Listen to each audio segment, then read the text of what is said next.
बोलिए श्री राधे गोविंद सरकार की, श्री वृंदावन बिहारी लाल की, श्री सद्गुरुदेव भगवान की, गौ माता की, सत्य सनातन धर्म की जय जय श्री राधे, जय जय श्री राधे, जय जय श्री राधे। निताई गौर हरि बोल।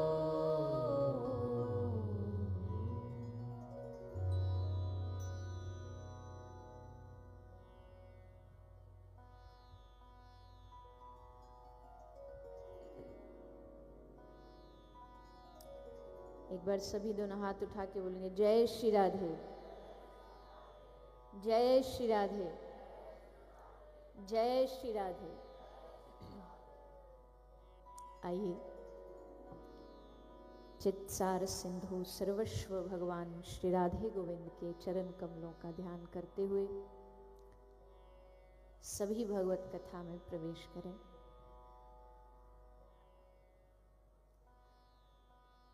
आज श्री प्रेम प्रकाश मंदिर के तत्वाधान में 42वें वार्षिक महोत्सव के उपलक्ष्य में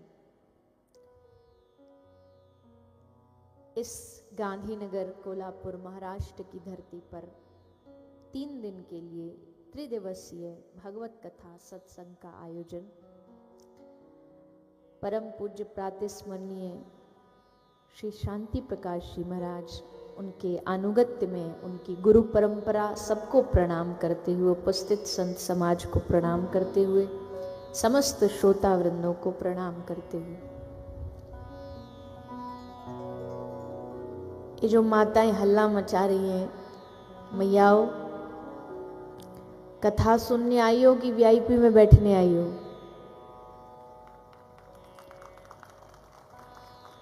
क्यों इतनी भगदड़ मचा रखी है? जहाँ स्थान मिले मैया बैठ जाओ, आवाज सुन लो, टीवी पे देख लो, कहीं स्थान मिले, अब व्यवस्था मत करो।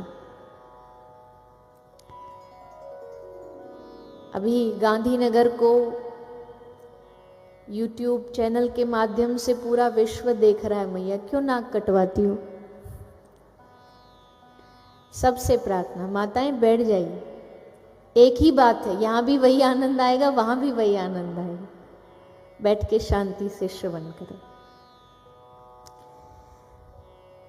बड़ी प्रसन्नता का विषय है। महाराष्ट्र की भूमि हमारे हृदय के बहुत करीब है और उसका मूल कारण है भगवान श्री पांडुरंगा, श्री पंढरीनाथ।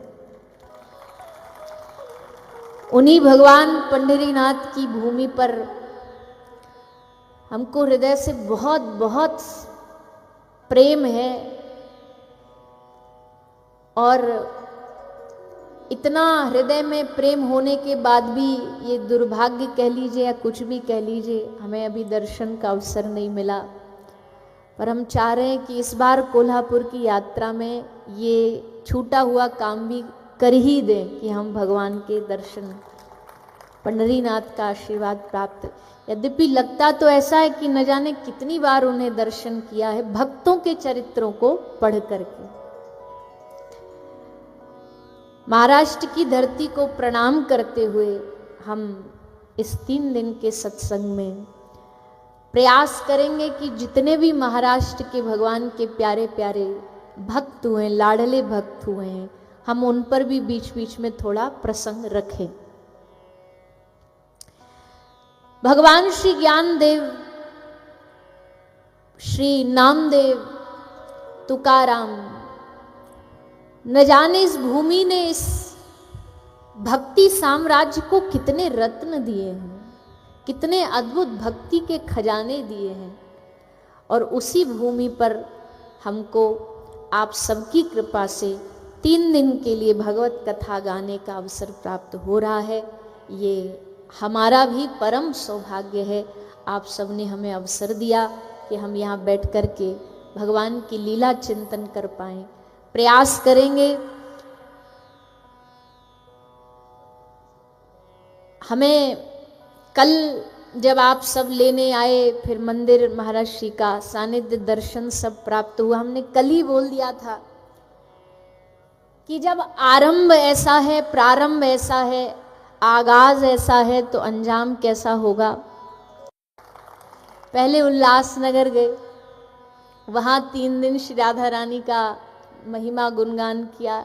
इससे पिछला बिलासपुर चकरभाटा होकर के सीधा वहां से आए और अब यहाँ आपके के कोल्हापुर गांधीनगर की धरती पर शायद आप सबका प्रेम ही है, आप सबका ब्रजभूमि वृंदावन श्री किशोरी जी के प्रति प्रेम ही है जो आप सबको, हम सब ब्रज वालों से जोड़ा हुआ है।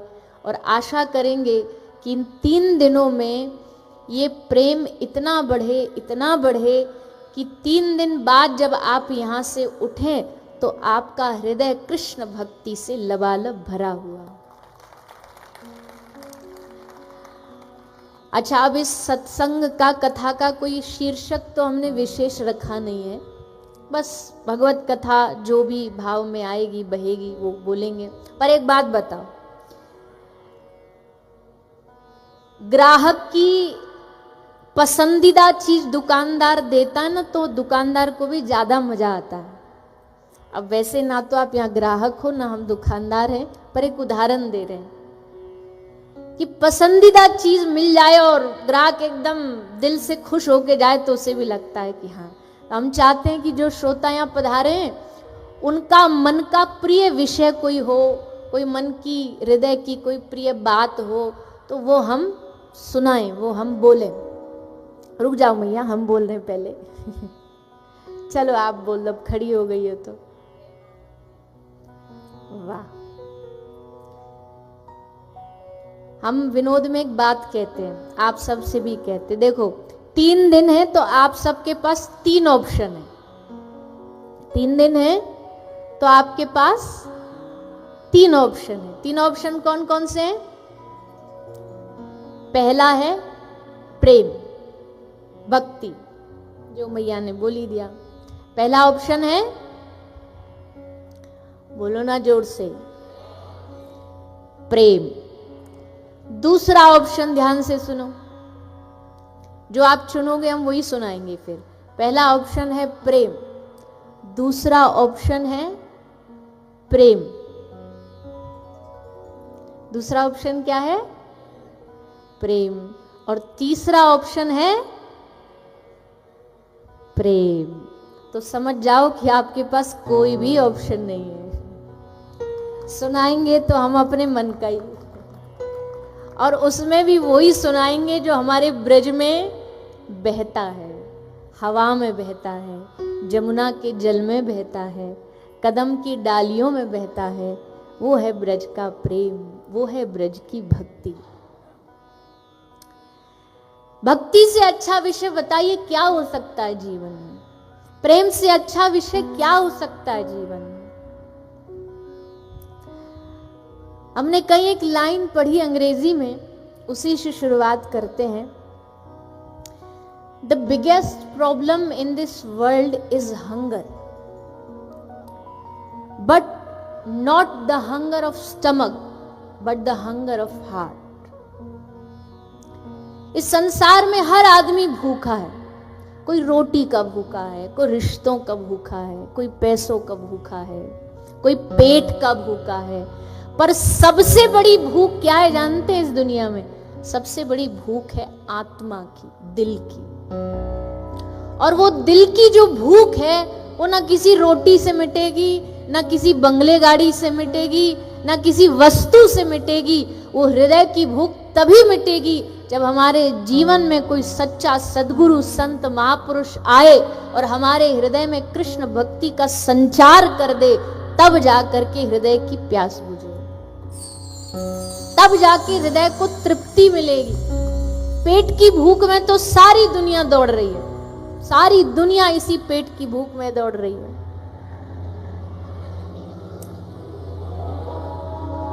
लेकिन सबसे बड़ी जो भूख है वो है हृदय की भूख, दिल की भूख। क्योंकि पेट की भूख अगर भरने से तृप्ति हो जाती तो दिन में हम कितना माल खाते हैं, हृदय तृप्त हुआ कभी? अब ये वैरायटी खा ली, अब वो वैरायटी खा ली, अब ऐसा खा लिया, वैसा खा लिया, पर हृदय तृप्त हुआ उससे कभी? कभी नहीं। क्यों? क्योंकि हृदय की भूख सबसे बड़ी भूख है, आत्मा की भूख सबसे बड़ी भूख है।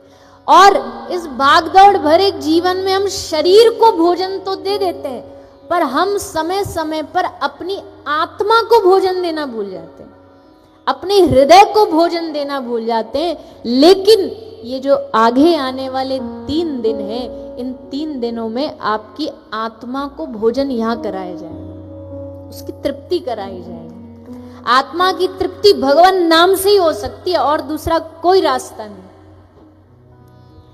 उस आत्मा की, उस हृदय की तृप्ति के लिए यहां बैठ करके आप हम सब भगवत कथा का रसास्वादन करें। अब ऐसा तो नहीं आप सब कोई नए सत्संगी हो, है कोई ऐसा जो नए नए अभी एडमिशन लिया हो इस सत्संग में?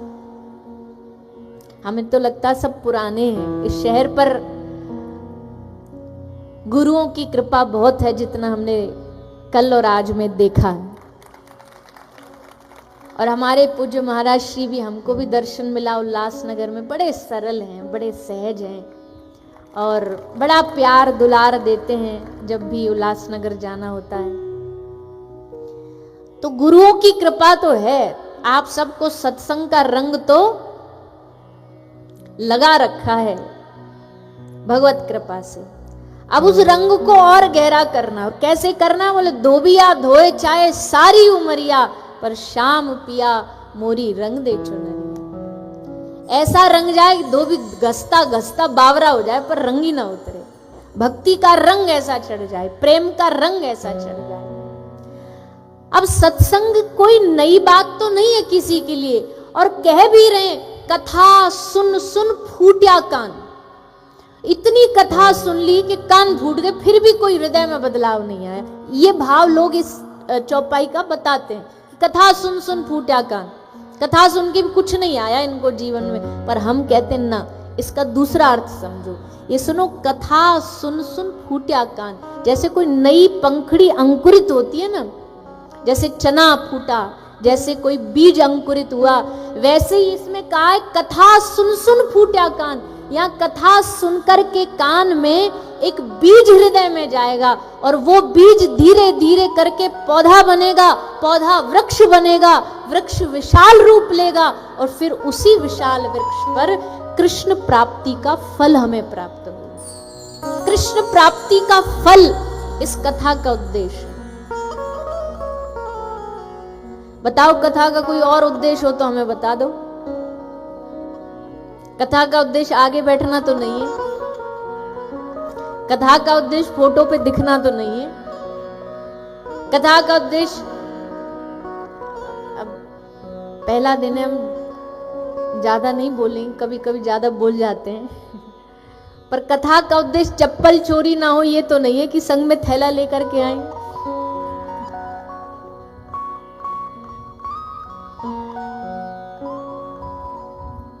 अब रखवाली तो रखनी पड़ती है, हम मना नहीं कर रहे, पर लेकर के तो ऐसे आ रहे हो आप जैसे कोई भागवत जी में फल चढ़ाने के लिए प्रसाद लेके आए हो। अरे पन्नी में ले लेके अपने बगल में दबाए बैठे हैं।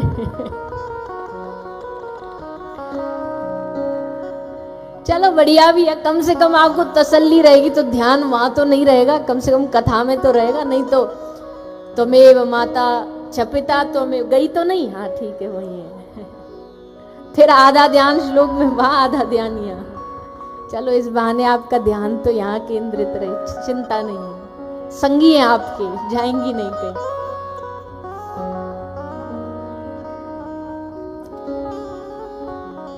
कथा का उद्देश्य कोई नाम कमाना तो नहीं है, कथा का उद्देश्य है कृष्ण प्राप्ति का फल मिल जाए, कृष्ण प्राप्ति का फल। और अगर कृष्ण ना भी मिले, कृष्ण ना भी मिले तो भी कोई चिंता नहीं है, पर उनसे मिलने के लिए मन मचल उठे, ये कथा का सच्चा फल।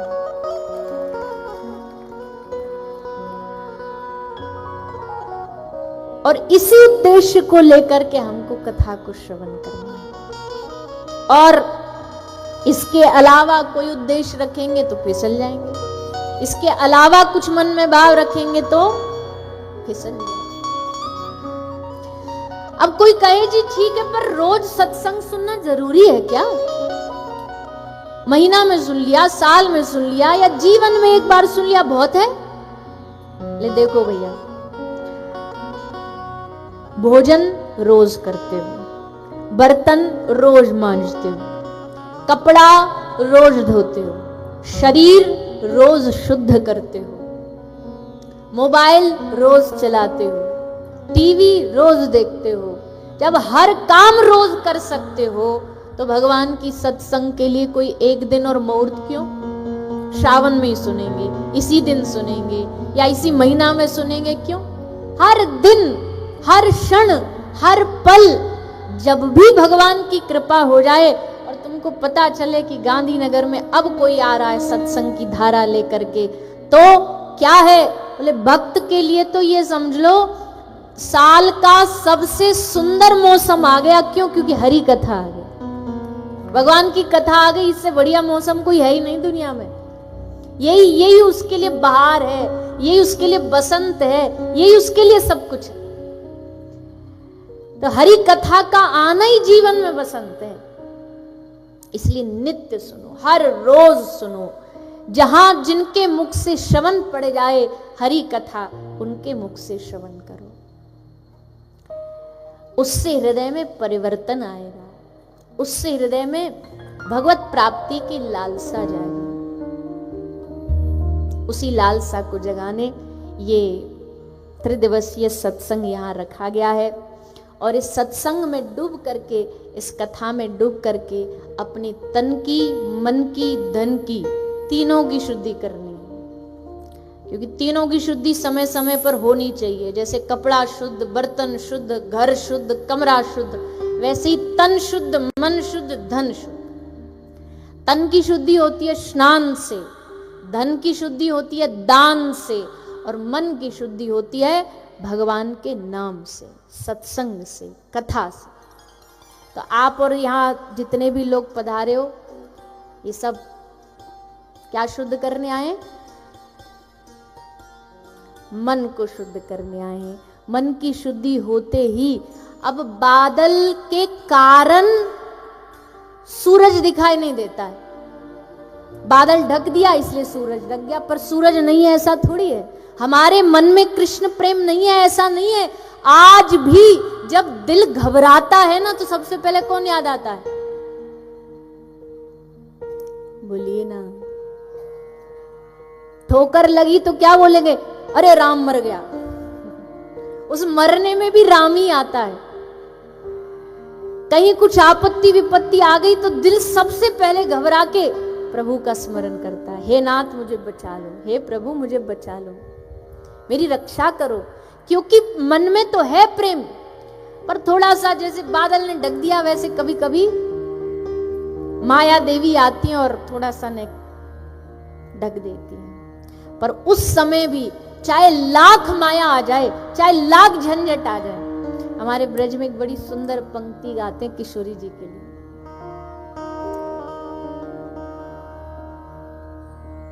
संभव है झंझटों में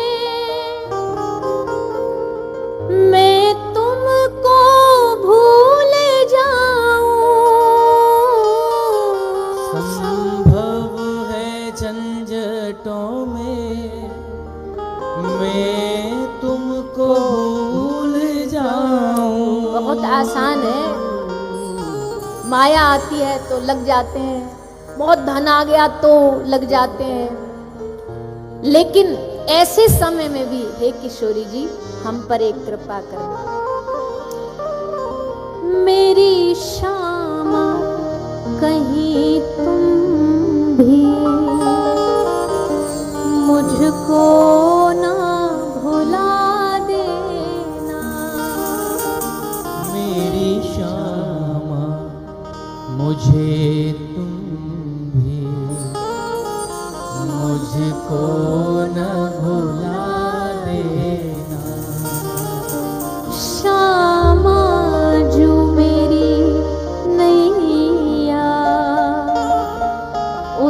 पार लगा देना। श्यामा जो मेरी नैया उस पार लगा देना। और अब तक तो निभाई है, आगे भी निभा देना। अब तक तो निभाई है, आगे भी निभा दे। और क्या प्रार्थना है हे प्यारी जी। माया बड़ी बलवान है, ये किसी को नहीं छोड़ती। बड़े बड़े ऋषि महात्माओं को पटकनी लगा देती है, तो हम तो कलयुगी जीव हैं, हम तो फेसबुक इंस्टाग्राम वाले जीवात्मा हैं। हम कैसे बचेंगे इससे? पर बचाएगी आपकी कृपा। छल बल के साथ माया घेरे जो मुझे छल बल के साथ माया घेरे जो मुझे माया आएगी एकदम अस्त्र शस्त्रों से सुसज्जित, बड़े सारे अस्त्र लेकर के माया प्रहार करने आएगी। लेकिन उस समय क्या करना है? तुम देखती ना रहना, मुझे आके बचा लेना। हाँ तुम देखती ना रहना, मुझे आके बचा लेना। श्यामा जो मेरी नैया उस पार लगा देना। श्यामा जो मेरी नैया जब माया हमको पकड़ेगी हे प्यारी जी, उस पार लगा हम आपके पीछे खड़े होंगे, आप हमारी आगे खड़ी होंगी। हम आपके पीछे खड़े खड़े आपके सहारे, आपके बल पर अड़ के रहेंगे कि हे माया, अगर हिम्मत है तो छू के देखा, हमारी किशोरी जी हमारे संग है, हमारे ठाकुर जी हमारे संग है, हमारी गुरु की कृपा हमारे संग है। अगर ये हमारे संग है तो माया भी भैया। स्वामी नामाचार्य श्री हरिदास ठाकुर, श्री हरिदास ठाकुर के पास माया आई छलने के लिए, पर स्वामी हरिदास जी ने उस माया को कहा, माया आई एक वैश्या के रूप में, वारंगना के रूप में, कहती हमको आपका संग करना है। हरिदास जी बोले तुम्हारी इच्छा जरूर पूरी होगी, थोड़ी देर बाहर बैठ जाओ, इंतजार करो, हमारा नियम पूरा हो जाए तब हम तुम्हारे साथ अंग संग करेंगे। बैठ गई, बोल नियम जब पूरा होगा तब आएंगे। नियम पूरा हुआ संध्या का, और संध्या का नियम पूरा हुआ, मान लीजिए रात को 8 बजे, 8:01 पे दूसरे दिन का नियम फिर चालू हो गया। फिर श्री हरिदास ठाकुर ने कहा, वारंगना देवी आज का नियम पूरा हो जाए, फिर कल करेंगे। दूसरे 3 दिन तक दरवाजे पे बैठी रही।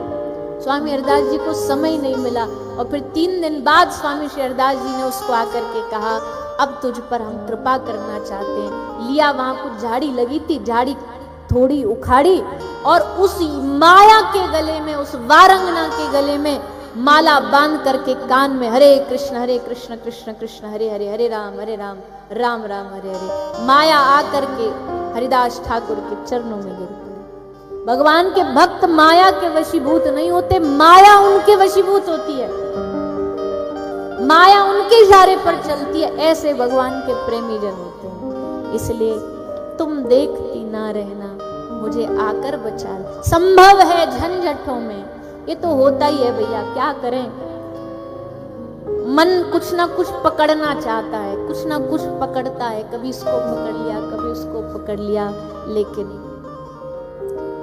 मेरी श्यामा कहीं तुम भी मुझको ना भुला दे। हम भुला दें बात बन जाएगी, पर तुम भुला दो ये नहीं काम चलेगा। जैसे मेला में जाते ना, पहले के जमाने में बच्चे मेले में जाते थे, तो जो दादाजी होते थे वो बालक का उंगली खुद पकड़ करके, बालक पकड़ता था उंगली तो दादाजी कहते ना तू मत पकड़। क्यों? क्योंकि मेला में खिलौना देखेगा, गुब्बारे देखेगा, रंग बिरंगी चीज देखेगा, हो सकता उंगलियां छोड़ के भाग जाए उसको पकड़ने के लिए। पर अगर मैं पकड़ के रखूंगा, मैं थामे रखूंगा तो चांस नहीं है, मैं नहीं हाथ छोड़ूंगा।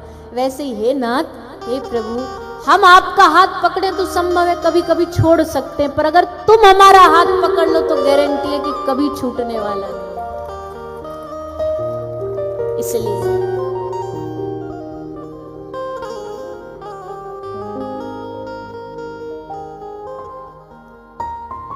मैंने तेरे हाथ में दे दी जीवन डोर, आगे मर्जी आपकी,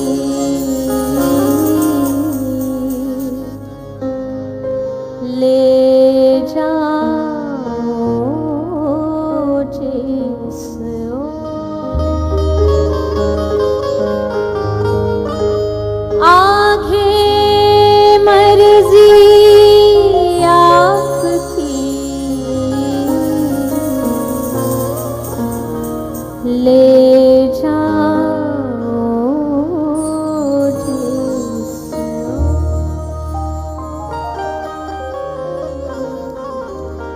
अब एक बड़ी बात ध्यान से सुनो, तुमने अपना हाथ भगवान के हाथ में दे दिया, ये दुनिया को कैसे पता लगेगा? दुनिया कैसे जानेगी कि तुम उनके हो चुके हो? तुमने अपना सारा जीवन उनको दे दिया है। बोले देखो भैया, जैसे संसार में कोई महिला मांग में सिंदूर भर ले, मंगलसूत्र धारण कर ले तो समझ आता है इसका कोई पति है, वैसे ही जिस वैष्णव भक्त के माथे पर तुमको चंदन और गले में तुलसी माला दिख जाए, समझ लेना इसका जगतपति है। इसका पति नहीं है, इसका जगतपति है। सारे संसार का जो पति है वो उसका पति है, जगतपति। तो माथे का चंदन, गले की माला इस बात का प्रमाण है कि हाथ पीले हो चुके हैं, अब कोई चांस नहीं है। अब हाथ पीले हो गए, अब ये किसी के हो गए हैं, अब किसी ने इनको स्वीकार कर लिया है। इसलिए गले में कंठी धारण करते, नहीं तो हमको शौक थोड़ी है कि भाई ये कंठी वंठी क्यों दिखाते हैं, भक्ति तो दिल में, दिल ठीक है दिल में, पर ये कंठी इस बात का प्रमाण, हम विनोद में कहते हैं, मजाक में कहते हैं कि ये गले की पट्टा बेल्ट है। शहर में जो कुत्ते लावारिस घूमते ना, उनको तो नगर पालिका उठा के ले जाती है, पर जा कुत्ता के गले में बेल्ट और चेन होती है, मतलब ये लावारिस नहीं, इसका मालिक है। तो ये जितने भी अभी यहाँ कंठी माला वाले या चंदन तिलक छापे वाले बैठे होंगे ना, इसका मतलब है आप हम लावारिस नहीं है, हमारा मालिक है। और जिनके नहीं है हम कुछ नहीं बोलेंगे, पहला दिन है, नहीं बिगाड़ेंगे।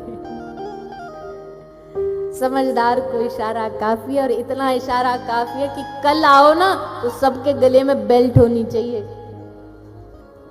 सबके गले में पट्टा होना चाहिए। और कबीर बाबा कहते हैं, कबीरा कुत्ता मैं राम का, मोती मेरा नाम, गले बिछ डोरी प्रेम की, वो जित खींचे उत जाऊं। समर्पण में एक सबसे अच्छी बात ये होती कि अपनी कोई इच्छा नहीं होती, सेवक की अपनी कोई रुचि नहीं होती, एक ही रुचि होती है, स्वामी की रुचि को प्रधानता देना। अगर स्वामी की रुचि है राइट तो राइट, लेफ्ट तो लेफ्ट, जहां ले जाएगा जाएंगे, जहां नाथ रख दोगे वहीं मैं रहूंगा, जहां ले चलोगे वहीं मैं चलूंगा। ना कोई उल्हाना, ना कोई अर्जी, कर लो करा लो जो तेरी मर्जी। सहाओगे जो भी खुशी से सहूंगा, जहां ले चलोगे वहीं मैं चलूंगा। गले बिच डोरी प्रेम की, वो जित खींचे उत जाऊंगा। यही भक्ति का मूल मंत्र है। भक्ति प्रेम की बात अगर हम करते हैं तो भक्ति का मूल मंत्र क्या है कि भैया उनकी रजा में, उनकी मर्जी में अपनी मर्जी मिला लेना, बस। फिर अब नैया उनके हवाले है, वो जहां लेकर के जाए, जिधर लेकर के जाए, उस ओर मुड़ देंगे, उस ओर चल देंगे। तो ये जो भाव है, समर्पण का भाव, कि अपने हाथ को उनके हाथ में सौंप देना, उनको दे देना, अब आगे जो चाहो आप इस खिलौने के साथ कर लो। ऐसी भक्ति ठाकुर जी को पसंद। जो भगवान को ऑर्डर देते हैं ना, जो भगवान को बताते हैं कि ऐसा प्रभु कर दो, वैसा कर दो, हमारे जीवन में ऐसा कर दो, ये ऑर्डर देने वाले भगवान को कभी पसंद नहीं आते। और आजकल ज्यादातर ऐसी भक्तों की गिनती ज्यादा है, ऐसी ज्यादा है।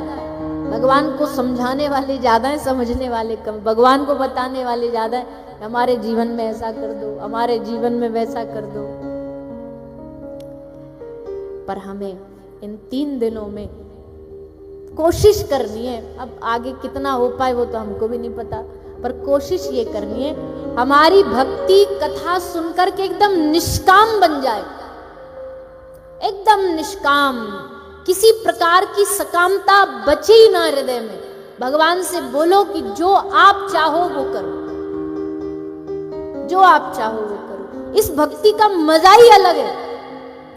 देखो ये बात एकदम सच्ची है। किसी के पास मांगने जाओगे ना तो सर झुका के जाना पड़ेगा। मांगने वाले की नजरें हमेशा झुकी होती हैं। और अगर नहीं मांगने जाओगे, मान लीजिए कोई दुनिया का बादशाह है, बड़ा राजा है, और उसके पास आप जाओ, सारी दुनिया कह रही हमें ये दे दे, हमें वो दे दे।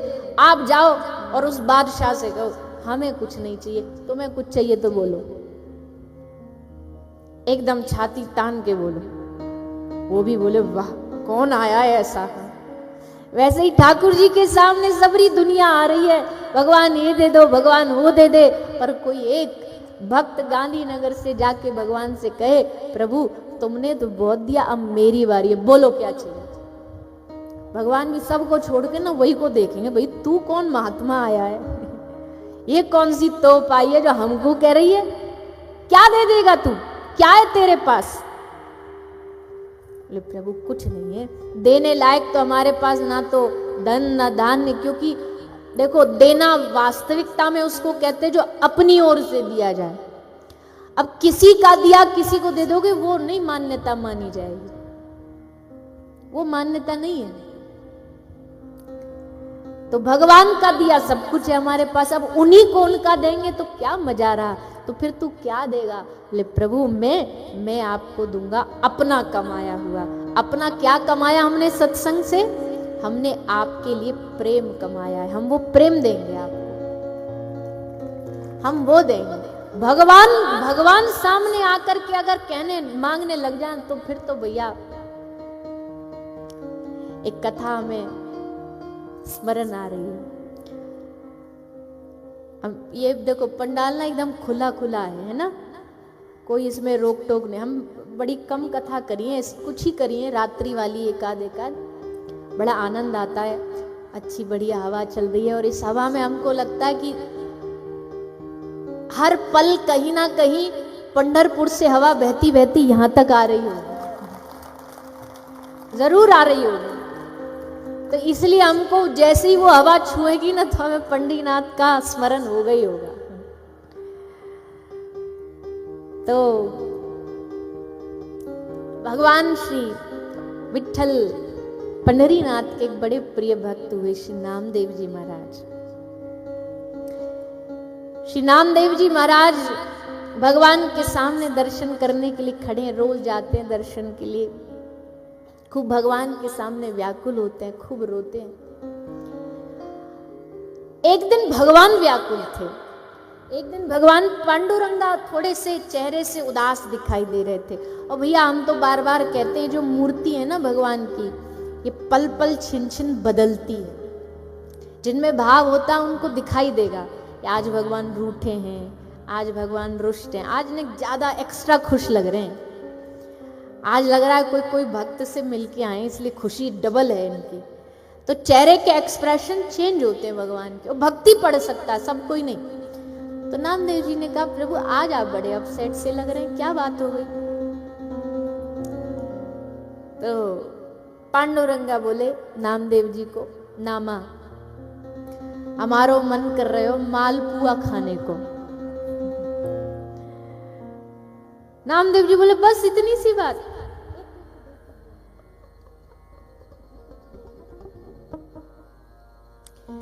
तो श्री पंडरीनाथ भगवान बोले कि हमको मालपुआ याद आ रहे हैं। बोले हम ले आते हैं आपके लिए बनवा के। बोले ना, यहाँ तो हमको 56 भोग मिल जाते, आज हमको थोड़ा कुछ अलग एक्सपीरियंस चाहिए। बोले बताइए प्रभु, आप आज्ञा करिए। तो हमने सुना तुम्हारी माता के, तुम्हारी मैया के हाथ के मालपुआ बड़े प्रसिद्ध हैं। बोले हाँ वो तो हैं, बनवा लाऊं? बोले ना, सुन तो लो पहले हमारी पूरी बात, बीच में बोल पड़ते हो। बोले बताइए प्रभु। बोले हमको तुम्हारे घर जाके खटिया पे बैठ के और तुम्हारी मैया हाथ से परोसे ऐसे बैठ के खाना है, यहाँ मजा नहीं, यहाँ तो रोज ही खाते हैं, रोज पाते हैं। नामदेव जी बोले प्रभु आप जाओगे तो आपका स्थान रिक्त हो जाएगा, खाली हो जाएगा, और यहाँ तो दिन भर पंढरपुर में लाइन लगी होती है भक्तों की, 1 सेकंड भी छुट्टी नहीं है। भगवान की ड्यूटी तो 24 घंटा चलती है, थोड़ा बहुत दिन में रात्रि को सोते हैं, शयन का भी कोई समय नहीं होता। तो प्रभु ये तो गड़बड़ हो जाएगी।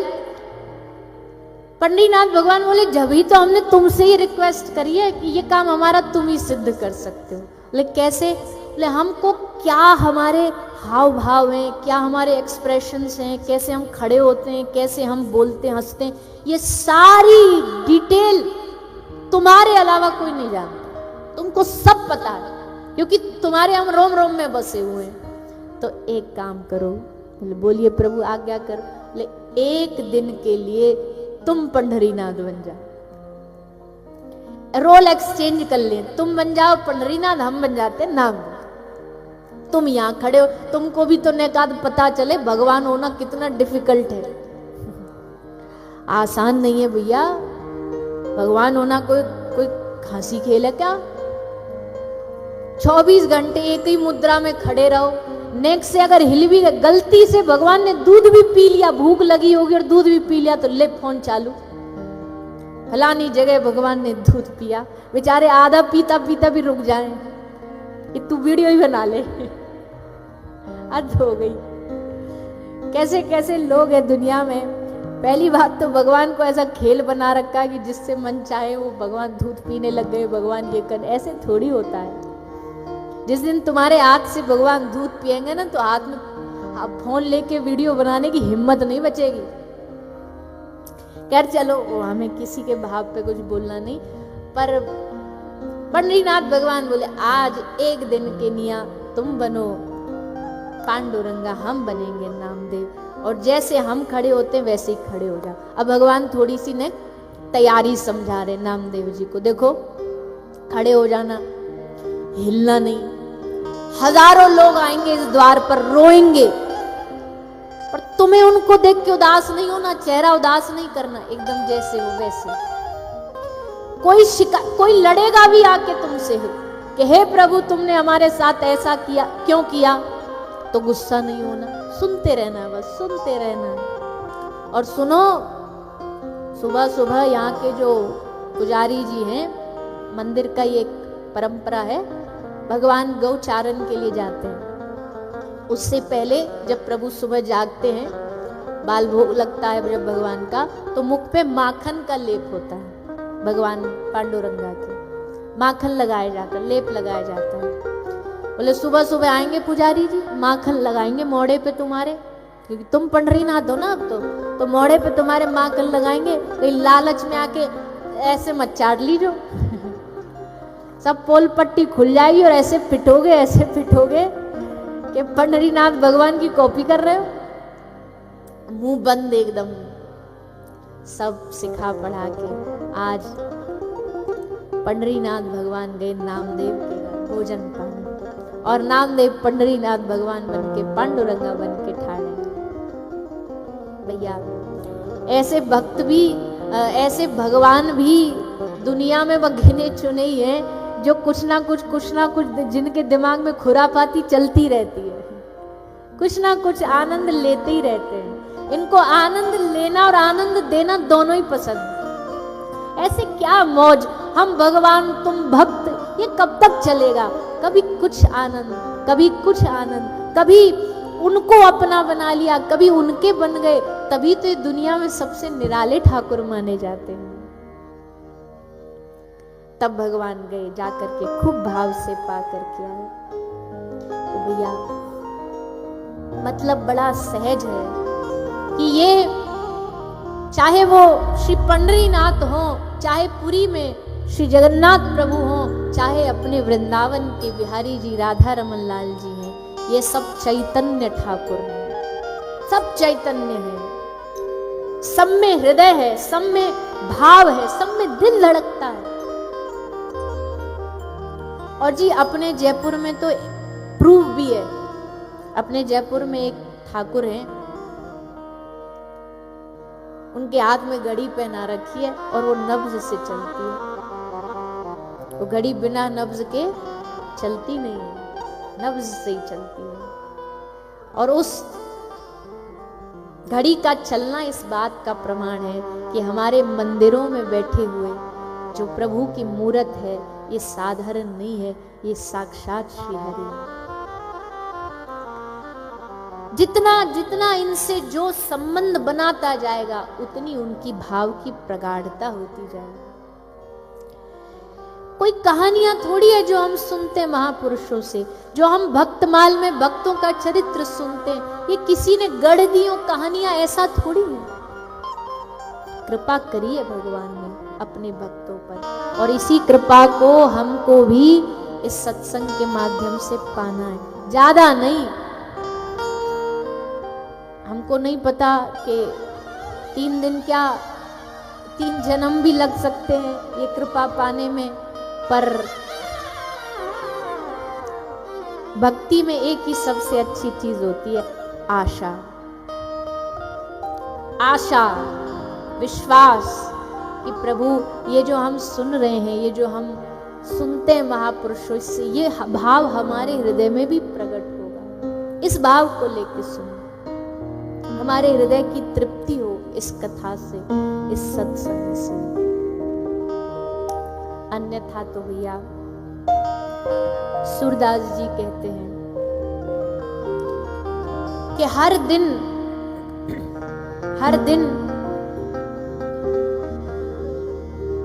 व्यक्ति को जाना चाहिए भगवान के करीब, पर जा रहा है संसार के करीब। मन लगना चाहिए भगवान में और मन लगता जा रहा है संसार में। और ऐसे करते करते करते करते जीवन बीतता जा रहा है, जीवन का हर दिन बीतता जा रहा है। या झूठी माया के कारण, या झूठी माया के कारण, या झूठी माया के कारण, या झूठी माया के कारण, दो दृग अंध भयो भयो रे, दो दृग अंध भयो भयो,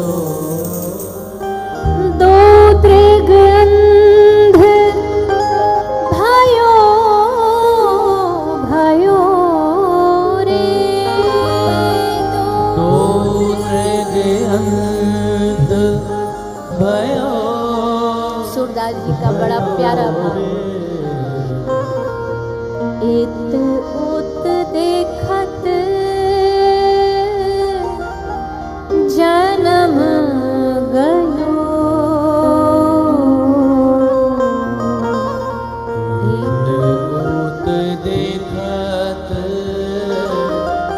सुर बाबा कह रहे हैं इधर उधर सबको देखते, ये ऐसा, ये कर रहा है, ये वो कर रहा है, इसने ऐसा कर दिया, ये देखते देखते देखते जन्म गए, सारा जीवन जन्म गयो सब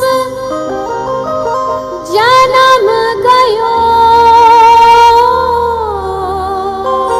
जन्म गयो सब जन्म गयो, जन्म गयो सब जन्म गयो, जन्म गयो सब जन्म गयो, इत उत देखत जन्म गयो, होत देखत जन्म इत उत देखत जन्म गयो, होत देखत जन्म ये संत महापुरुषों की दी गई चेतावनी, संत महापुरुषों के द्वारा सावधानी, भूल गए तो याद दिलाना है कि इधर उधर संसार की बुराइयां, लोगों की बुराइयां देखते देखते सारा जीवन जा रहा है। बस बैठ गए, उनके विषय में बोल दिया, उसके विषय में सोच लिया, समझ लिया, और ऐसे करते करते करते करते हे प्रभु सारा जीवन बीतता जा रहा है। इत उत देखत जन्म गयो, इत होत देखत जन्म गयो, जन्म गयो सब जन्म गयो, जन्म गयो सब जन्म गयो, जन्म गयो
सूरदास जी का ये प्यारा भाव हम सबको जगाने के लिए, वे त्रिभुवन पति बिसर गए तो है, सुमिरत क्यों ना रहो। और सूरदास कहे सब जग डूब्यो, युग युग भगत तरयो। कहते हैं संसार में, ये संसार का जो प्रवाह है इसमें सारी दुनिया बह रही है, पर कौन जो भगवान का भक्त बनेगा वो बचेगा, और जो नहीं बनेगा वो बहेगा। और ऐसे बहते बहते संसार चलता रहेगा। पर उस बहते बहते में भी फिर धन्य है ये सनातन, धन्य है ये भारत भूमि। बहते बहते में भी जैसे किसी डूबते को तिनके का सहारा ना, वैसे बहते बहते फिर कोई गांधीनगर में कोई साधु आएगा और हाथ पकड़ करके हमारी भक्ति को भगवान से फिर जोड़ करके चला जाए। फिर नेक तनिक सी टूटेगी डोरी, फिर कोई आ जाएगा। ना तो भारत भूमि में संतों की कमी है, न सत्संग की कमी है। ये तो हम पे है, हम चुनाव कितना करते हैं। हम कहीं जाकर के रात में बैठ कर के किसी पार्टी में बैठे हैं, या रात को बैठ कर के यहाँ इस मैदान में भगवान की कथा को श्रवण कर रहे हैं, हम पर निर्भर है। और जो इसे चुनेगा वो बचेगा। इसलिए भैया ये बड़े सौभाग्य का विषय है कि भगवान की कृपा से इतने सारे भक्त वैष्णव यहाँ पधारे। और असली परिवार तो यही है, असली परिवार तो यही है। खून के रिश्ते और वो सब तो अलग हैं, वहाँ तो झंझटों से ही फुर्सत नहीं मिलती। पर असल जो रिश्ते हैं, संबंध है ना, वो कौन सा है? वैष्णवों का परिवार, भक्तों का परिवार। और भगवान भी कहते हैं कि मानहु एक भगति कर नाता। भगवान भी हमसे उसी संबंध से जुड़ते हैं जिसमें भक्ति होती है, भक्ति के रिश्ते से भगवान जुड़ते हैं। तो भगवान को जोड़ने के लिए एक सच्चा कोई संत महापुरुष वैष्णव ही हमारे मन को भगवान से जोड़ता है। और जो भक्तों का भक्त होता है ना, जो भक्तों का भक्त होता है उस पर भगवान ने जल्दी रीझ जाते हैं। तो दो ऑप्शन है, या तो भक्त बन जाओ या दासानुदासो बन जाओ, भक्तों के भक्त बन जाओ। भक्तों के भक्त बनने में न थोड़ी आसानी, सहजता ज़्यादा होती है। अब वो उदाहरण कोई बहुत सेफ तो नहीं है, पर हम चलो दे देते हैं।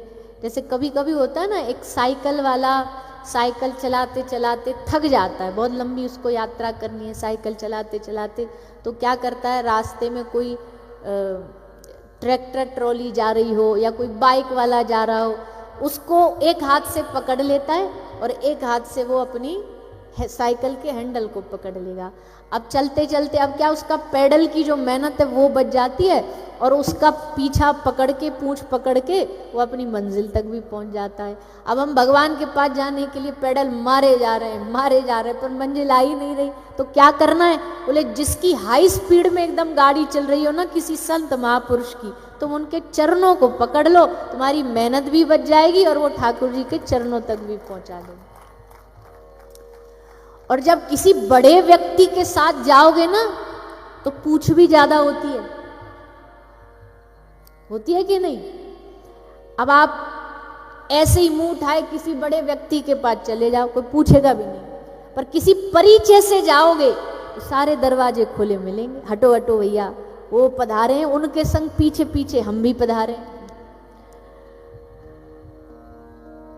तो परिचय से जाओ, अपना परिचय नहीं चलता वहां चलता है गुरु का परिचय, वहां चलता है संतों का परिचय।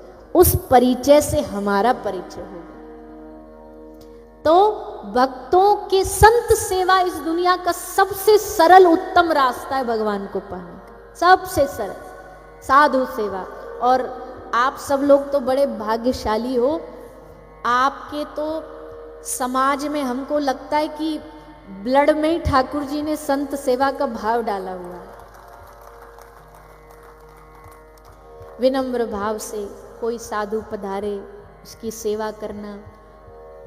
कभी कभी तो हमको लगता है झुकते झुकते इनकी कमर तो नहीं झुक जाती, दुखती तो नहीं, इतना नम्र बन के रहते हैं। होना भी चाहिए। आज ही हमने एक साधु सेवा, वैसे विशेष भाव से नहीं, पर संत सेवा कितनी सूक्ष्म होती है। इसी महाराष्ट्र की भूमि पर एक परंपरा, बड़ी अद्भुत परंपरा, वारकरी।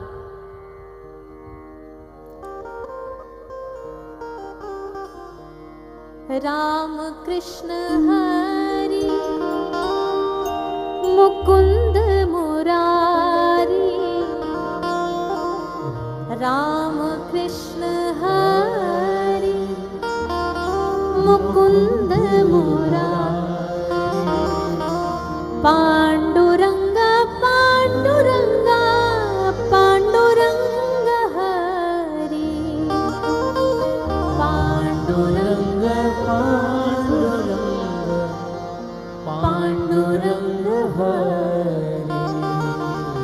तुकाराम जी, श्री तुकाराम जी की भक्ति भी अद्भुत थी।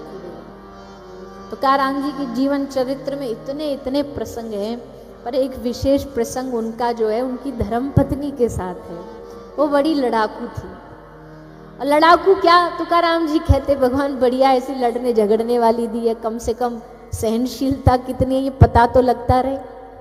घर परिवार में कभी कभी ऐसे कोई मनुष्य होते हैं जो हमारा समय समय पर टेस्ट लेते रहते हैं कि अभी कितना बाकी है, कितना नहीं बाकी है। तो मतलब भगवान कह रहे हैं कि जाओ इनकी परीक्षा लो। तो ये लड़ती थी, खूब झगड़ा करती थी। एक अच्छी बात ये थी, तुकाराम जी से तो खूब तनातनी हो जाती इनकी, पर जो साधु संत आते थे उनसे कुछ बोलती नहीं थी। साधु से, संतों से कुछ नहीं बोलती।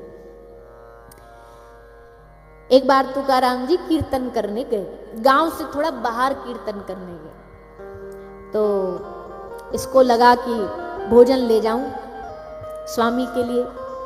तो एक पात्र में बढ़िया भोजन बना करके और गांव से बाहर जहाँ कीर्तन करने गए तो ये चल पड़ी लेकर के प्रसादी। तुकाराम जी को पवाने जा रही है। तो जा रही थी, जाते जाते रास्ता में इनको मार्ग में कांटा चुभ गया। अब जैसे कांटा चुभा तो ये निकालने लगी। उधर तुकाराम जी को भूख लगी है और ये कांटा निकालने में लगी थी। ठाकुर जी देख रहे हैं कि भैया हमारा भक्त भूखा है और ये बेचारी यहाँ कांटा में उलझी हुई है, तो क्या करूं। तुरंत ठाकुर जी एक बालक का रूप बना के आए, श्याम वर्ण का बालक बन के आए। बोले मैया लाओ मैं तुम्हारे पाम को कांटों निकाल दूं। मैया ने पहले तो देखी ये कौन बालक है, कांटे को निकालने के लिए हाथ भी लगा दिया। मैया ने पूछा पहले तू ये बता तेरा नाम क्या है। तो ठाकुर जी मुस्कुरा के बोले हम ही हैं पंढरीनाथ। परिचय दे दिया एक ही बार में, हम हैं पंढरीनाथ। पांडुरंग नाम तो सुना होगा। मैया बोली अच्छा तो तुम ही हो वो कलेश जिसने हमारा घर बर्बाद कर दिया, जिसने हमारे पति को बिगाड़ दिया। और महाराज दुनिया तो सेवा में लगती है, ये डंडा लेके मारने दौड़ी। कह रही तुम्हारी वजह से हमारा पति बावरा हुआ है, दिन भर रोता रहता है, पंढरीनाथ पंढरीनाथ करके, पांडुरंगा करके दिन भर गाता रहता है, दिन भर नाचता रहता है। तुम्ही ने बावरा बनाए। मैं तो कब से ढूंढ रही थी कहीं मिल जाए, बढ़िया हुआ तुम सामने आ गए। उसको जीने नहीं दिया, उसको इतनी पीड़ा दे दी, दिन रात वो रो रहा है, दिन रात वो रो रहा है। जैसे पंढरीनाथ ने तुकाराम जी की पत्नी से ये सुना ना, इसी बात पे रीझ गए। तुकाराम की पत्नी की इसी बात पर पांडुरंग रीझ गए। क्यों? बोले जो मेरा भक्त है ये उसको सुखी करना चाहती है। उद्देश्य तो वही है ना कि बेचारा कष्ट पा रहा है, रो रहा है, जीवन उसका ऐसा इन्होंने बना दिया। ये कष्ट उनका दूर करना चाहती है। और जो मेरे भक्त को सुखी करना चाहे मैं उस पर पहले कृपा करता हूं। इसलिए तुकाराम जी को सदगति बाद में, पहले इसको मिलेगी सदगति। क्योंकि इसके मन में भाव आया तुकाराम जी को कैसे प्रसन्न करूं। ये बात पे रीझ गए ठाकुर जी। न जाने कौन से गुण पर दया निधि रीझ जाते हैं, नहीं पता। दुनिया की नजर में कभी कभी जो अवगुण होता है ना, भगवान उसी पर रीझ जाते हैं, उसी पर कृपा कर देते हैं। और कोई भक्त सेवा में रुचि रखे ना, भैया हम क्या करें, कोई संत आया है, कोई साधु आया है, इसकी प्रसन्नता के लिए हम क्या करें। संत प्रसन्नता, अरे भैया कह रहे हरि रूठे गुरु ठौर है, पर गुरु रूठे नहीं ठौर। हरि रूठ जाएंगे तो कोई संत कोई गुरु छुपा लेगा, आंचल में ढक लेगा, कोई बात नहीं, प्रभु इसको माफ कर दो, प्रभु इसको क्षमा कर दो। पर अगर गुरु रूठ जाए, साधु रूठ जाए, संत रूठ जाए, तो चांस नहीं है भैया। एक वृंदावन में एक संत हुए थे, उद्धव जी महाराज, एक बड़े अच्छे संत हुए श्री उद्धव जी महाराज। ये ठाकुर जी की नित्य सेवा करते थे, अर्चा सेवा करते थे। तो इनकी सेवा में एक किसी साधु ने दी थी, क्योंकि ये तो रखते नहीं थे, पर कोई साधु आया था, संत आया, तो उन्होंने इनको एक चांदी की लुटिया दे दी थी। तो चांदी की लुटिया से ठाकुर जी की सेवा करते, रोज वही थे जल पिवाते। ठाकुर जी को भी वही लुटिया में बड़ो आनंद आता, वही में जल पीते। एक दिन इनकी कुटिया में कोई और साधु आया, वो साधु महापुरुष ने जैसे इनकी सेवा देखी, उनको ये लुटिया पसंद आ गई। बोले महाराज जी हमको लुटिया दे दोगे चांदी की? बोले ले जाओ, संत सेवा में तो जान हाजिर है, ले जाओ। लुटिया दे दी, महाराज जी लेके लुटिया चले गए। अब ये तो लुटिया लेके चले गए, ठाकुर जी रूठ गए, हम ते पूछी भी ना, हमारी लुटिया, हम ते आज्ञा ली तुमने, जली पीना बंद कर दिया, जली ना पी रहे। उद्धवदास जी बोले प्रभु क्या हुआ? बोले हम जल नहीं पिएंगे। बोले हम दूसरी लुटिया ले आएंगे, सोने वाली ले आएंगे, आप कहो तो, कहीं किसी से मांग करके आपकी प्रसन्नता। ठाकुर जी बोले ना, हमको तो हमारी वाली चाहिए, वही फेवरेट थी हमारी, और तुमने वो दे दी संत को। तो महाराज जी ने कही देखो बाबा, लुटिया देने वाला साधु, हमने तो कमाई नहीं थी, कोई दे के गया था संत, लुटिया देने वाला साधु, अब लुटिया लेने वाला भी साधु, उनको पसंद आई, हमने दे दी। क्यों? हम जानते हैं अगर वो नाराज होकर के चले जाते तो हमको पता है हम आपको कभी खुश नहीं कर पाते, आपको कभी प्रसन्न नहीं कर पाते। आपको तो चलो 2 दिन नाराज हो गए, मना लेंगे, क्या हो गया, आपको मनाना कोई मुश्किल थोड़ी है, 2-4 मीठी मीठी बातें करेंगे तो फिसल जाओगे आप तो। पर संत को कैसे नाराज करते हैं? ठाकुर जी बोले हाँ यही चाहिए हमें भैया, और कुछ नहीं चाहिए। साधु की प्रसन्नता प्रमुख है, विशेष है।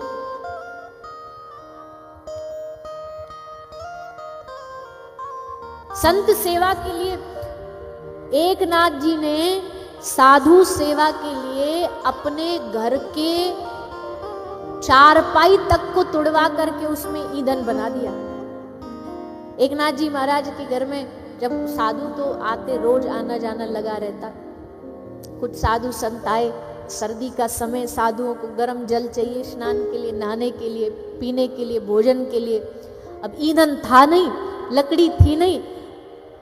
एकनाथ जी ने इधर देखा, राइट देखा, लेफ्ट देखा, कुटिया देखी, बोले अरे भगवान ने तो पहली व्यवस्था कर रखी है। बोले क्या? बोला हमारे तो घर ही लकड़ी का, लो ईंधन मिल गया। और उसी कुटिया की लकड़ी को निकाल करके ईंधन जला के उसमें गर्म पानी करके साधु सेवा करे। और इसका फल देखो अब क्या हुआ, फल देखो क्या हुआ। इनके घर ठाकुर जी दास बन के रहे, श्रीखंडिया बन करके। कितने वर्ष?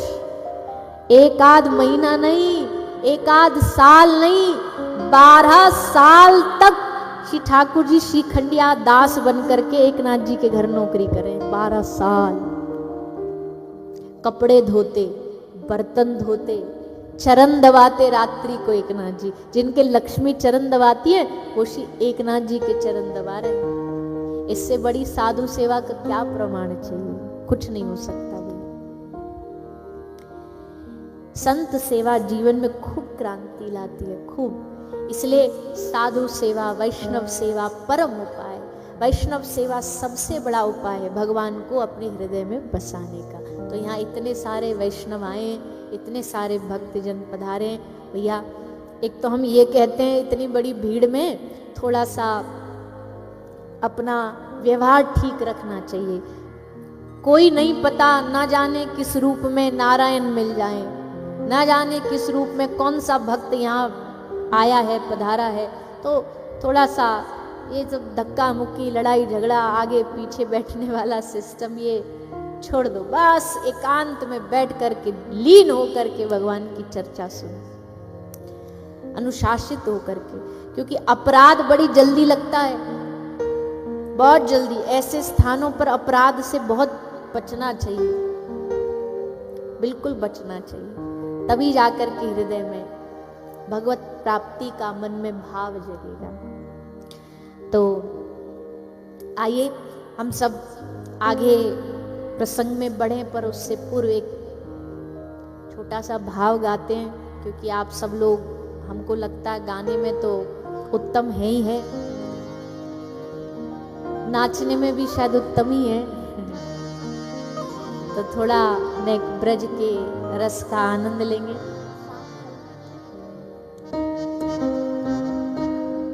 एक बड़ा प्यारा सा भाव है ब्रज का, किशोरी जी का और श्याम सुंदर का। उसी भाव को सब गाते हुए आनंद लेते हैं। पीछे वालों तक आवाज आ रही है? हाथ उठा के हिला के बताओ। हाँ, फिर ठीक है। तो आप सभी भाव से पीछे तक जितने बैठे खूब आनंद से गाते हुए नाचते हो। ओ श्याम चंदा है श्यामा चकोरी, बड़ी सुंदर है दोनों की जोड़ी।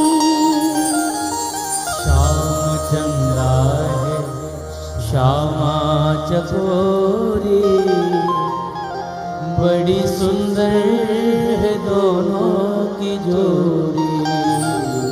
ओ बड़ी सुंदर है दोनों की जोड़ी। हाँ, बड़ी सुंदर है दोनों की जोड़ी। ओ श्याम चंदा है श्यामा चकोरी, बड़ी सुंदर है दोनों की जोड़ी। ओ श्याम चंदा है श्यामा चकोरी, बड़ी सुंदर है दोनों की जोड़ी। ओ श्याम चंदा है श्यामा चकोरी, बड़ी सुंदर है दोनों की जोड़ी। श्याम चंदा है श्यामा चकोरी, बड़ी सुंदर है दोनों की जोड़ी। ओ बड़ी सुंदर है दोनों की जोड़ी। ओ बड़ी सुंदर है दोनों की जोड़ी। भाव से सभी दोनों हाथ उठाते तालियों की सेवा करते हैं।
कृष्ण काला है, ओ कृष्ण काला है, ओ कृष्ण काला है, राधा है कोई।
ओ कृष्ण नटखट है, ओ कृष्ण नटखट है, राधा है भोरी, बड़ी सुंदर है दोनों की जोड़ी।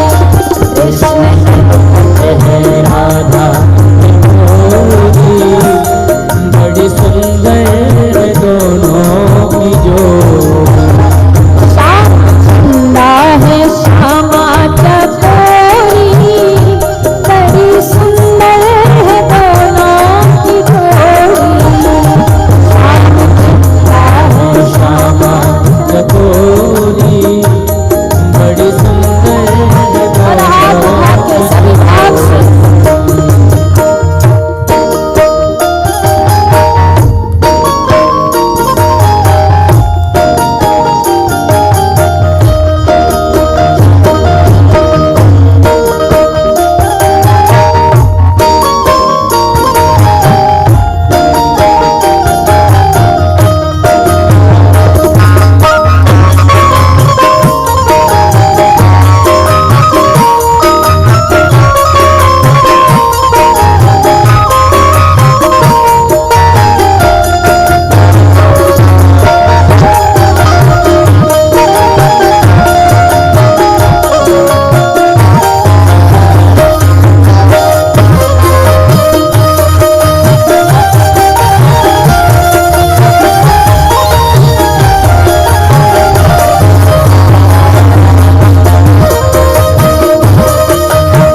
भैया सब विराज जाओ, जल्दी जल्दी बैठ जाओ, जल्दी जल्दी बैठ जाओ।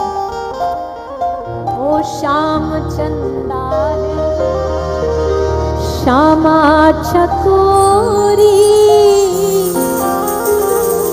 बड़ी सुंदर है दोनों की जोड़ी। श्याम गाओ, सबकी आवाज सुनाओ। चकोरी बड़ी सुंदर है दोनों। कृष्ण राधा है रस की वो धारा, कृष्ण राधा है रस की वो धारा, जिसमें डूबा है संसार आधा, जिसमें डूबा है संसार आधा। सारा ये सही बोले। कृष्ण मन का मधुप राधा भोरी, बड़ी सुंदर है दोनों की जोड़ी। कृष्ण मन का मधुप राधा भोरी, बड़ी सुंदर है दोनों। कैसी जोड़ी है? एक राइट है एक लेफ्ट है, पर ऐसी जोड़ी में तो मजा आता है। दोनों एक ही रंग के हो तो भी क्या फिर मजा, फिर तो आनंद ही नहीं है। एक थोड़ा खट्टा हो, एक थोड़ा मीठा हो, एक गोरी है, एक कारो है, एक भोरी है, तो एक नटखट है, एक मधुप है। मधुप एक जगह नहीं टिकता, ठाकुर जी भी एक जगह नहीं टिकते। ठाकुर जी भी आज या गति, आज या सखी के घर, आज वह सखी के घर, आज चंद्रावली के कुंज में चले गए, आज या के कुंज में चले गए। कृष्ण मन का मधुप, राधा भोरी। और दोनों में प्रेम इतना है ज्यादा, जिसमें डूबा है संसार सारा, सारा संसार जिसमें डूबा हुआ है, और वो दोनों आपस में डूबे हुए हैं। कृष्ण प्रेम मई राधा, राधा प्रेम मयो हरि, जीवने निधने नित्यम, राधा कृष्णो गते मम, राधा कृष्णो राधा कृष्णो गते मम, राधा कृष्ण। कृष्ण के हृदय को खोल के देखो तो कौन दिखेगा? मैया तुम कैसी ढीले बैठी हो, कौन दिखेगा कृष्ण के हृदय में? श्री किशोरी जी। और किशोरी जी का हृदय खोल के देखो तो मुस्कुराते भय श्याम सुंदर। कृष्ण चित्ते स्थिता राधा, राधा चित्ते स्थितो हरि, जीवने निधने नित्यम, राधा कृष्णो गते मम, राधा कृष्णो राधा कृष्णो गते मम, राधा कृष्णो तो श्याम चंदा, बाकी चांदनी सी किशोरी जी। अच्छा कई ना दुनिया में शब्द ऐसे हैं वो लगते दो हैं पर वो दो होते नहीं। जैसे सूर्य की किरण, अब किरण क्या है? सूर्य से ही प्रगति, अलग तो है नहीं। चांद की चांदनी, चांद है तभी चांदनी है, कोई अलग नहीं है दोनों में। वैसे ही श्री कृष्ण की प्रिया जी, लग रहे हैं कि दो हैं पर दो है नहीं, दोनों का स्वरूप एक ही है। और ये युगल जिसके हृदय में बैठ जाए ना भैया, आहा। और हमारे ब्रज में तो कहें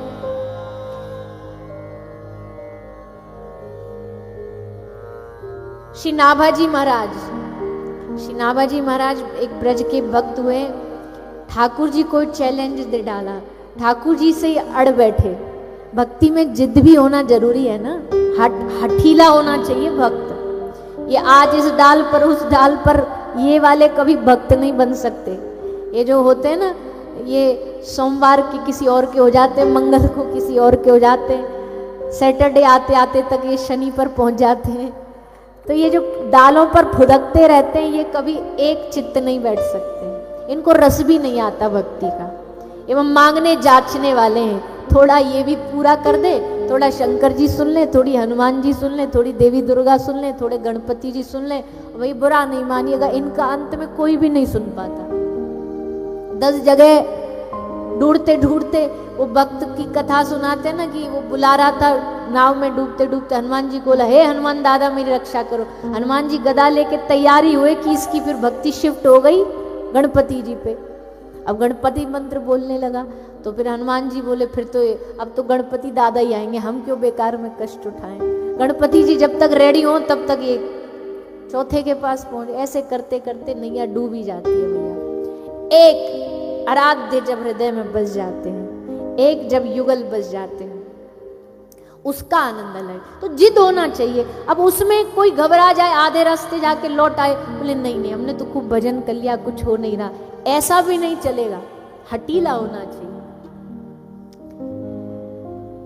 तो नाभाजी बड़े हठीले, ये ब्रज की हर नित्य परिक्रमा करते थे, रोज एक परिक्रमा कर देते थे। वैसे तो आज के समय में सुनना असंभव सा लगता है, 84 कोस तो हो नहीं सकता, पर भक्त की अपनी गति होती है तो परिक्रमा करते। एक बार श्री बरसाना धाम के पास एक बड़ा सुंदर स्थान है कदम खंडी, वहां गए।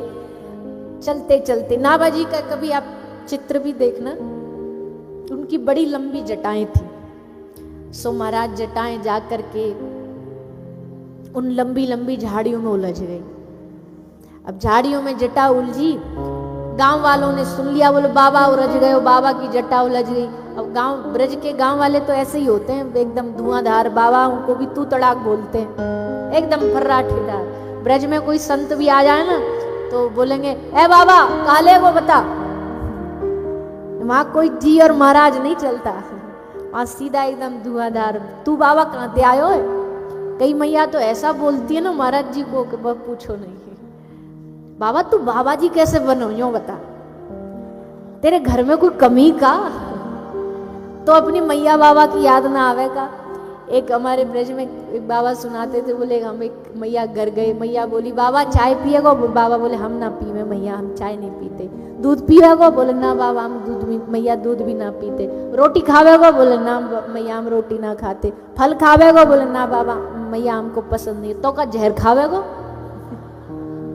बोले मैया सीधा बोली एकदम, तो का तो कुछ जहर लाऊं, कछु भी ना खा रहा। तो ब्रज की मैया एकदम धुआंधार होती है। सबरे आए, बोले बाबा हम तेरी मदद कर दें, तेरी जटा सुलझवा दें।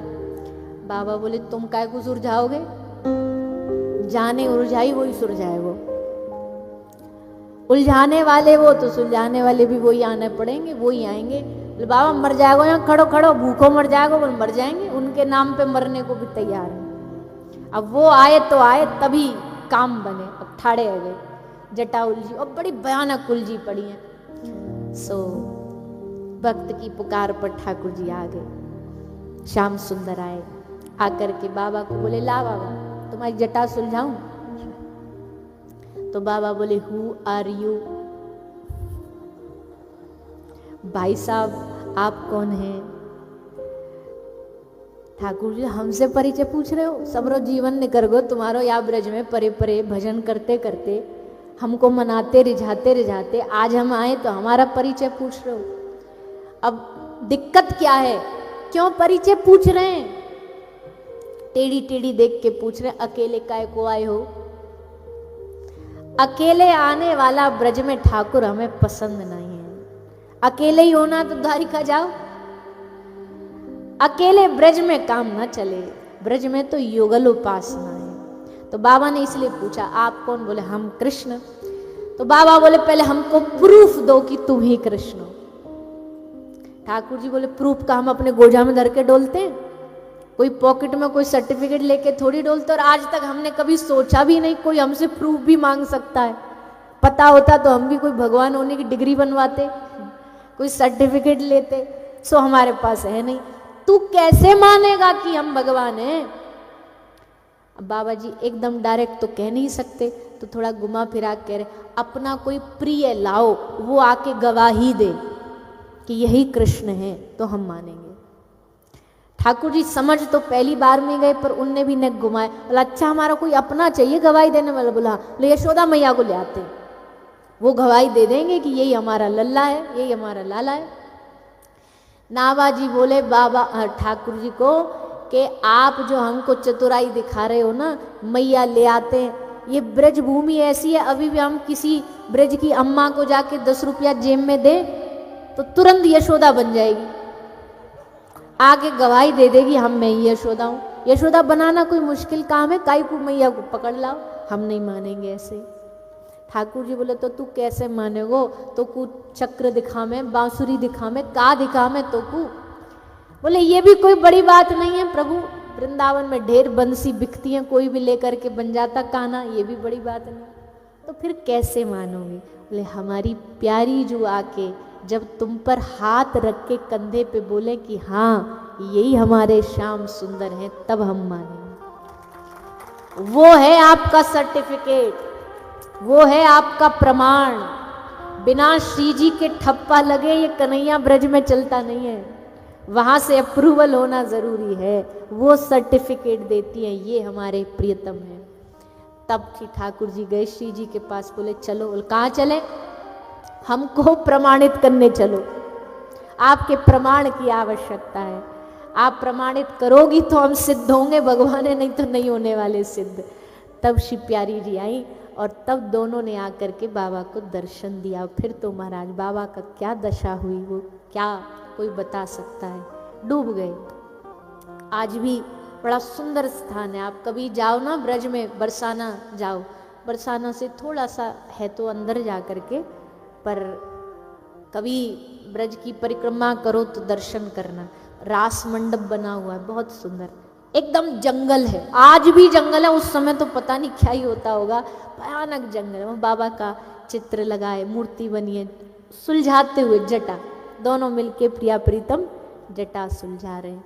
तो भैया किशोरी जी ही ठाकुर जी को प्रमाणित करती हैं, ये ब्रज उपासना में ही हो सकता है। पर ये कथा हम आपको इसलिए सुना रहे हैं क्योंकि हमें लगा गुरु कृपा से आप सबके जीवन में भी रहते भले आप गांधीनगर में हो, पर आपके हृदय में भी वृंदावन का प्रेम बसा हुआ है। और ये गुरु कृपा से ही होता, नहीं तो कहाँ वृंदावन, कहाँ ये कोल्हापुर महाराष्ट्र। पर भैया भगवान की भक्ति जब उदय होती है ना, जब गुरु कृपा करके प्रेम बरसाता है, तो हम तो यहाँ भारत की बात करते हैं, अगर गुरु कृपा हो जाए ना, अगर किसी सच्चे महापुरुष की कृपा हो जाए, धरती छोड़ो नरक में बैठे बैठे भी कृष्ण भक्ति मिल सकती है। वो उनके भीतर ये ताकत होती है कि वो हृदय में कृष्ण भक्ति को प्रकट कर सकते हैं। तो इसलिए हमने ये भाव सुनाने का सामर्थ्य किया कि आप सब उस भाव को समझेंगे। इसी भाव को जानना ही इस कथा का उद्देश्य है, इसलिए हमने पहले ही आपको 3 ऑप्शन दे दिए हैं। हाँ, इसके अलावा हम तो खुले मन से हर कथा में बोलते हैं, इसके अलावा हमको कुछ आता भी नहीं है। अगर कोई हमसे इसके अलावा कहे भी कि भाई आप कोई और वेद की पुराण, हम कई लोग हमसे पूछते हैं, बोले देवी पुराण कर दोगे? जब नवरात्रि आती है तो खूब फोन आते हैं, पूछिए देवी पुराण की कथा। कब भैया हमारे बस की बात है नहीं, कुछ अपराध भी हो जाएंगे, कोशिश भी करें धक्का लगा के तो अपराध भी हो जाएंगे।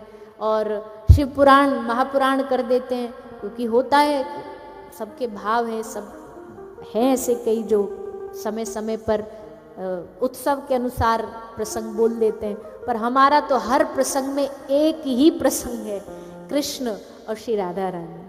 अब चाहे कोई भी उत्सव हो, आएंगे बीच में यही दोनों, और यही हमारी वाणी पर भगवत कृपा से विराजमान है, और हमें जानना भी नहीं है कुछ और। हमारे गुरुदेव कहते थे, कृष्ण जाना जगत जाना, कृष्ण नहीं जाना तो कुछ नहीं जाना। उनको जानना आसान नहीं है, पर उनसे प्रेम करना, जानना तो कोई नहीं जान पाता है, पर उनसे प्रेम हो जाए बस, इसके अलावा और चाहिए क्या, और इसके अलावा बोले क्या, इसके अलावा महिमा गाएं किसकी। गोपी कहती है, हृदय माही आन गढ़ो। और देवताओं में ये लाभ है कि वहां 5 देवताओं को फूल चढ़ा दोगे, प्रणाम कर लोगे, पर ये कृष्ण एक अकेले ऐसे आराध्य हैं, ये जिसके हृदय में एक बार आ जाए ना तो फिर इनका एक छत्र राज्य चलता है, दूसरे को घुसने नहीं देते। हमारे ब्रज में कहते हैं, नंद को लाल चिड़ैला है, रहेगो तो अकेलो ही रहेगो, हाउसफुल करके पूरे ठाट बाट से, दूसरे फिर काई की एंट्री नहीं है, हम हैं तो हम ही हैं।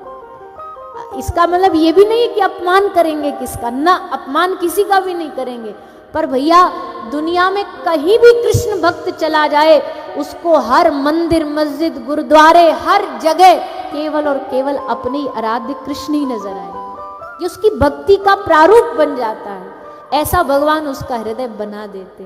तो हम तो ये आशा करते हैं कि आप सबके हृदय में भी ठाकुर जी ऐसे एकदम चिपक जाएं, चिपट जाएं आपके हृदय को। और हम ब्रज वाले मानते हैं, भूत चिपटे तो आसान है छुड़ाना, पर ये नंद का पूत चिपट जाए तो आसान नहीं है इसको छुड़ाना। बड़े बड़े भूत उतर सकते, पर ये यशोदा का पूत नहीं उतर सकता।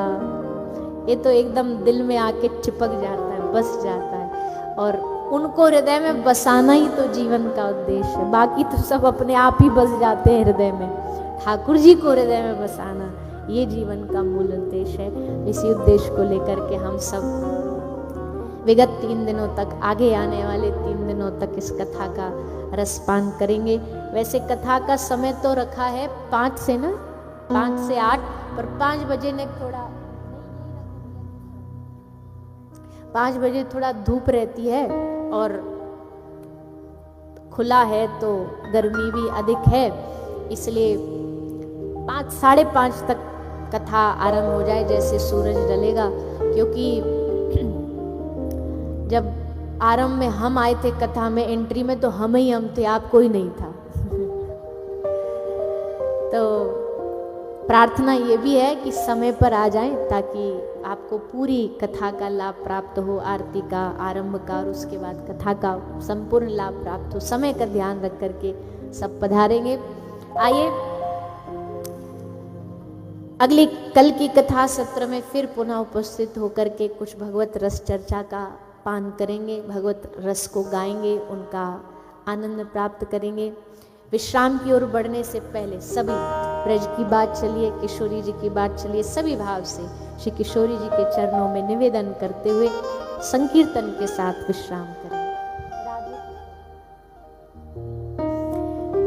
राधे किशोरी दया करो, राधे किशोरी दया करो, राधे किशोरी दया करो, राधे किशोरी दया करो, ओ दया करो, प्यारी कृपा करो, दया करो, प्यारी कृपा करो, हाँ दया करो, प्यारी कृपा करो।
की राधे कनक धरो राध दया की राधे कनक धरो।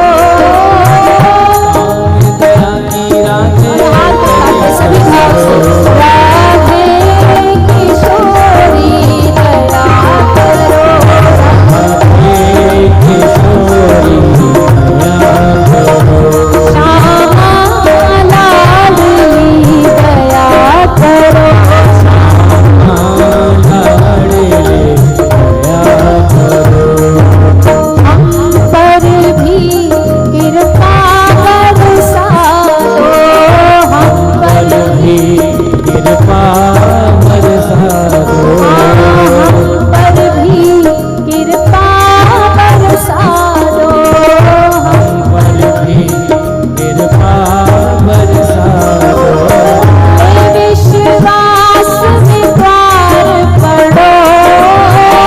हे विश्वास में द्वार पड़ो हाल विश्वास में द्वार पड़ो। हे विश्वास में द्वार पड़ो ओ राधे किशोरी दया करो। राधे हे किशोरी दया करो श्यामा लाडली दया करो। श्यामा लाडले दया करो दया करो प्यारी पुकार करो। दया करो प्यारी कृपा करो दया करो प्यारी पुकार करो। दया करो प्यारी कृपा करो ओ राधे किशोरी दया करो। राधे किशोरी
उनके रख रखाव की सारी व्यवस्था बिल्कुल निःशुल्क की जाती है। आप जब भी कभी वृंदावन जाएं तो एक अपने शेड्यूल में गौ सेवा धाम के दर्शन के लिए समय जरूर निकालें और आकर देखें आपकी किस तरह से बीमार गौवंशों का ख्याल रखा जाता है, उन्हें वातानुकूलित पूरा वातावरण दिया जाता है, उनके जहां भर्ती किया जाता है वहां सारी व्यवस्थाओं का ध्यान रखा जाता है। इस सारी व्यवस्थाओं को मैं एक वीडियो के माध्यम से आप सभी को दिखाने जा रहा हूं। उससे पहले मैं निवेदन करूंगा शंकर लाल जी सावलानी जी, जिन्होंने 501 रुपए की राशि, राधे श्याम जी के नाम से 501 रुपए गांधीनगर से, राधे किशन जी के नाम से भी गांधीनगर से 1100 रुपए, सुशीला बाई जी रामराव जी के नाम से 2100 रुपए और रवि नरसिंघानी जी गांधीनगर से 501 रुपए की राशि समर्पित कर रहे हैं।